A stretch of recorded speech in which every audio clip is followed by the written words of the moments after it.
Hello and welcome to this week's Meaningful Minute.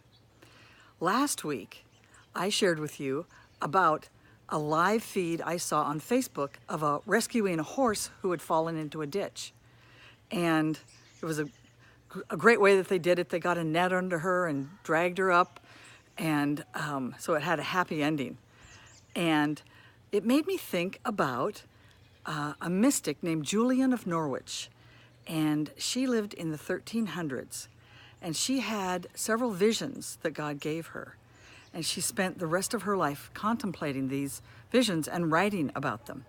Well, my favorite vision that she had is the one about the master and the servant. And the servant ran off to do the master's will, and as he was running, he fell into a ditch, and he could not get out. And the master came and looked at him with love and compassion and no condemnation. But the servant didn't see this because he was just in on himself, dwelling on his failure and how bad he was.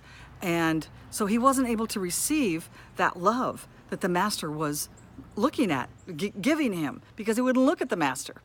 So the master's son put on the servant's clothes and went down into the ditch with the servant, to be with the servant and to pull the servant out. Well, as we know, that's the story of the Father, the Son, the Holy Spirit, and the whole salvation story. So this week, if you want to study Julian of Norwich, I think that's a great idea. She's a wonderful mystic.